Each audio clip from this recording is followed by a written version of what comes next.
Hey, salut les amis d'I Feel Cook, j'espère que tout le monde va bien. Bonjour. Aujourd'hui, exceptionnel, un invité surprise, mon ami d'enfance cuisinier, Franck Thomas, les petits plats dans les grands. Je suis de la région rennaise. Et Franck va vous faire une petite spécialité, un risotto, mais pas un risotto original, ordinaire, excusez-moi, un risotto original. C'est le risotto, Francky, que tu vas nous faire. Explique. À base d'orge perlée. Donc c'est une céréale comme un blé. Mais on dit orge perlée parce qu'il a une enveloppe très épaisse. Donc on a enlevé cette enveloppe pour qu'on lui assure une meilleure cuisson. Et voilà, je vais vous faire un petit risotto à base d'orge perlée. Un petit peu de lentilles corail dedans et de pois cassés. Voilà, donc maintenant nous allons passer au fourneau. Voilà, alors pour le risotto d'orge perlée, on fait rissoler des échalotes préalablement ciselées dans un peu de beurre bien chaud avec de l'huile, un peu d'huile d'olive pour éviter que le beurre ne brûle. Voilà, on fait bien rissoler son échalote. Voilà, une fois qu'elle est bien rissolée, des fois on lève un petit peu sa casserole dès que le feu est un petit peu trop fort, pour éviter de brûler son échalote, on revient un petit peu dessus, voilà.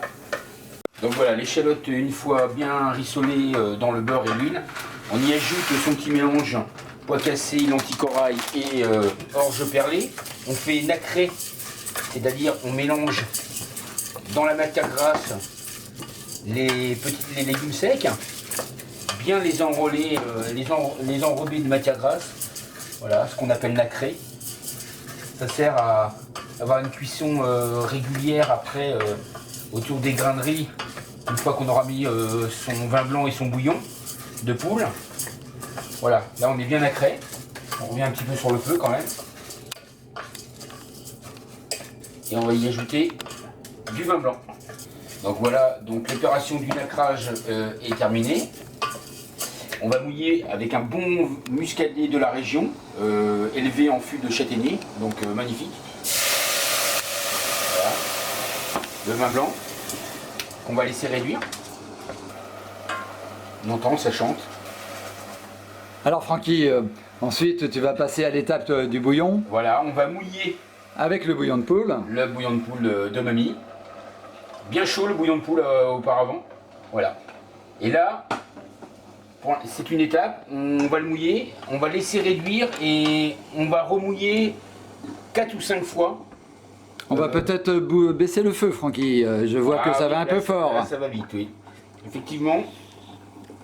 Donc là, oui, nous avons mouillé au bouillon de poule de mamie.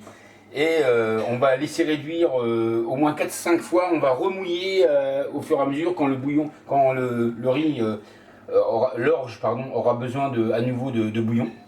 Voilà, on va faire cette opération-là 4-5 fois. Et là, on vous dira comment on finira le risotto sur la fin. Allez, à tout de suite. Pour continuer cette recette après environ 20 minutes de cuisson, où mon ami Francky a mouillé à 5-6 reprises. Tout à fait. Jusqu'à absorption complète du bouillon de volaille.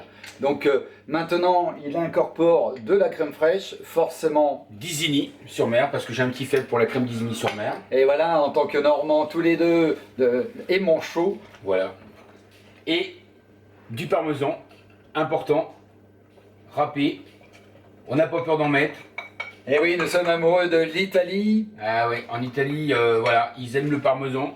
Alors pas mettre trop de crème, ça sert à rien, plutôt lié au parmesan, je préfère. Voilà. Et un petit peu de basilic, Franck, voilà. Je crois que tu vas nous mettre. Tout à fait, nous allons mettre le basilic à la fin, juste 2-3 minutes avant de servir pour qu'il ait temps d'infuser.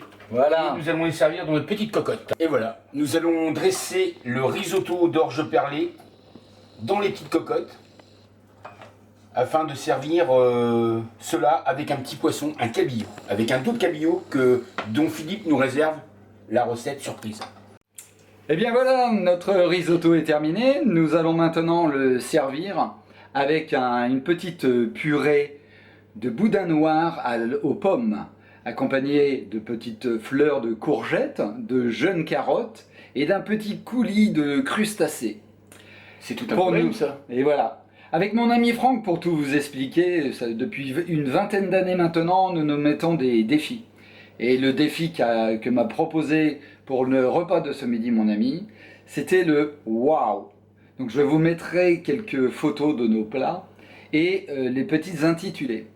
Voilà, donc je vous souhaite une excellente journée et à très bientôt. Et n'oubliez pas, I feel cook. La cuisine de Philippe. So cook, so good, it's for you. Ah, vas-y. On mettra un best, comment, tu sais, à la fin, on mettra les trucs des conneries. Voilà, notre risotto est terminé. Nous allons maintenant le servir avec un dos de cabillaud, accompagné d'une purée de... Et voilà, donc la recette du risotto est terminée. Nous allons la servir avec un dos de cabillaud servi sur une purée de...